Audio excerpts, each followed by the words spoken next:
Share ಕೊಡಿ ಅನ್ನೋದನ್ನ ಹೇಳ್ತಿದ್ದಾರೆ. ಸಿನಿಮಾ ರಿಲೀಸ್ಗೂ ಮೊದಲೇ ದುಡ್ಡು ಡಿಮ್ಯಾಂಡ್ ಮಾಡ್ತಿದ್ದಾರೆ ಅಂತ. ಸಿನಿಮಾ ನಮ್ಮ ಹೆಸರಲ್ಲಿದ್ದಾಗ ಆಲ್ ಆಫ್ ಕಂಟ್ರೋಲ್ ನಮ್ಮ ಹತ್ರ ಇರುತ್ತೆ. ನಮ್ಮನೆ ಆಸ್ತಿನ ಕದ್ಕೊಂಡು ಹೋಗಿ ನನಗೆ ನೀನು ಲಾಭ ಕೊಡ್ತೀನಿ ಅನ್ನೋದು ಎಷ್ಟು ಸರಿ ಸರ್? ಅದು ಸಿನಿಮಾ ಬೇಕಾದ್ರೂ ನಾನು ನಿಲ್ಲಿಸ್ತೀನಿ, ನಿಮಗೆ ₹1 ಕೂಡ ಕೊಡೋದಿಲ್ಲ ಅಂತ. ಸಿನಿಮಾ ನಿಲ್ಸಕ್ ಅವ್ರು ಯಾರು ಮೇಡಮ್? ಅವ್ರು ₹1 ಕೊಡಲ್ಲ ಅನ್ನೋದಕ್ಕೆ ನಾನು ಅವ್ರ ದುಡ್ಡು ಏನ್ ಕೇಳ್ತಿಲ್ಲ. ನೀವು ಹಾಗೂ ಗುರುಪ್ರಸಾದ್ ಸರ್ ಇಬ್ರು ಮಾತನಾಡಿರುವಂತ ಆಡಿಯೋ ಲೀಕ್ ಆಗಕ್ಕೆ ಹೇಗೆ ಸಾಧ್ಯ? ಗಂಡ ಹೆಂಡತಿ ಸಂಬಂಧದ ಆಡಿಯೋನ ಒಬ್ಬ ಸಂಬಂಧಿಕ ಅಂತ ಕಳಿಸಿರೋದು, ಇವಾಗ ವೈರಲ್ ಮಾಡ್ತಿರೋದು ಎಷ್ಟರ ಮಟ್ಟಿಗೆ ಅದು ಸರಿ ಅಂತ ನೀಚನೆ ಕೇಳಬೇಕು ಸರ್. ದಿವಂಗತ ನಿರ್ದೇಶಕ ಹಾಗೂ ನಟ ಗುರುಪ್ರಸಾದ್ ಅವರು ಅಭಿನಯಿಸಿ ನಿರ್ದೇಶಿಸಿದಂತಹ ಎದ್ದೇಳು ಮಂಜುನಾಥ 2 ಸಿನಿಮಾ ರಿಲೀಸ್ಗೆ ರೆಡಿಯಾಗಿದೆ. ಆದರೆ ಇಲ್ಲಿ ಒಂದು ಬೇರೆ ರೀತಿಯ ಆರೋಪ ಕೇಳಿ ಬರ್ತಾ ಇದೆ. ಏನಂತ ಹೇಳಿದ್ರೆ, ಅವರ ಧರ್ಮಪತ್ನಿ ಸುಮಿತ್ರಾ ಅವರು ಸ್ಟೇ ಆರ್ಡರ್ ತಗೊಂಡ್ಬಂದಿದ್ದಾರೆ, ಸಿನಿಮಾ ನಿಲ್ಲಿಸಿ ಅಂತ ಹೇಳ್ತಿದ್ದಾರೆ ಅನ್ನೋಂಥ ಆರೋಪವನ್ನ ಚಿತ್ರದ ನಿರ್ಮಾಪಕ ರಮೇಶ್ ಅವರು ಮಾಡ್ತಿರುವಂಥದ್ದು. ಅದು ಅವರ ವರ್ಷನ್ ಆಗಿದೆ.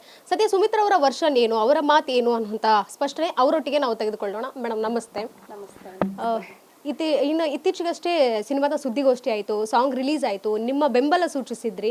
ಆದರೆ ಈಗ ಯಾಕೆ ಈ ರೀತಿ ಮಾತು ಕೇಳಿ ಬರ್ತಿದೆ ನಿಮ್ಮ ಬಗ್ಗೆ? ನಮಸ್ತೆ ಎಲ್ರಿಗೂ. ಅಲ್ಲ ಮೇಡಮ್, ಈಗ ಬೆಂಬಲ ಸೂಚಿಸ್ತಿದ್ದೆ ಸರಿ, ಯಾಕೆ ಅದು ನ್ಯಾಯಯುತವಾಗಿ ಹೋಗ್ತಾ ಇತ್ತು. ಸಡನ್ಲಿ ನನಗೆ ಶಾಕ್ ಆಗುತ್ತೆ ರಾಮ್ ಮೂವೀಸ್ ಬ್ಯಾನರಲ್ಲಿ ರಿಲೀಸ್ ಆಗ್ತಿದೆ ಅಂತ. ಈಗ ನಮ್ಮನೆ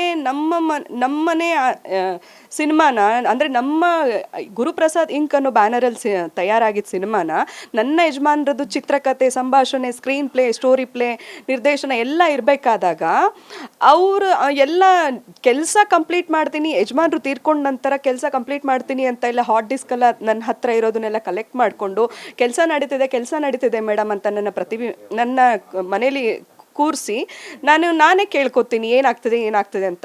ನಡೀತಾ ಇದೆ ಅಂದ್ಬಿಟ್ಟು ಎಲ್ಲ ಇವ್ರ ಹೆಸರಿಗೆ ವರ್ಗಾವಣೆ ಮಾಡಿಕೊಂಡು ಇವ್ರ ಬ್ಯಾನರಲ್ಲಿ ರಿಲೀಸ್ ಮಾಡ್ತಾಯಿದ್ರೆ ಯಾರಿಗೆ ತಾನೇ ಕೋರ್ಟ್ ನ್ಯಾಯಾಲಯಕ್ಕೆ ಹೋಗಬೇಕು ಅಂತ ಅನ್ಸಲ್ಲ ಹೇಳಿ.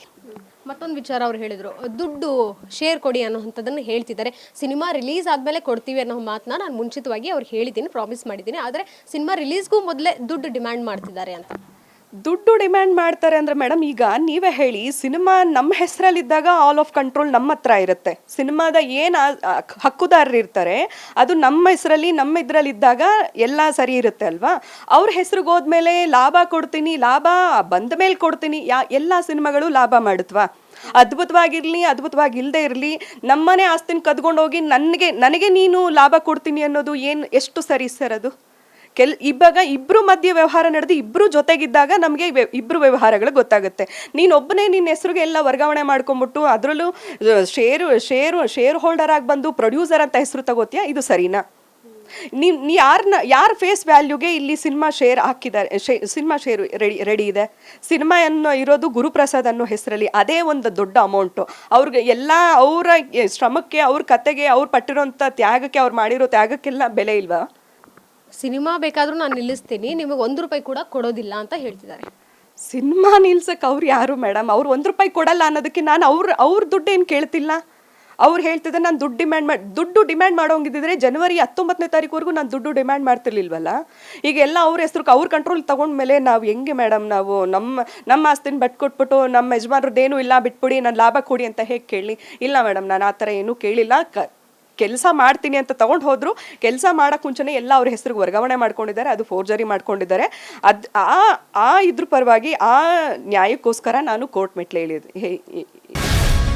ಗ್ಯಾರಂಟಿ ನ್ಯೂಸ್, ಸುದ್ದಿ ಖಚಿತ, ನ್ಯಾಯ ನಿಶ್ಚಿತ.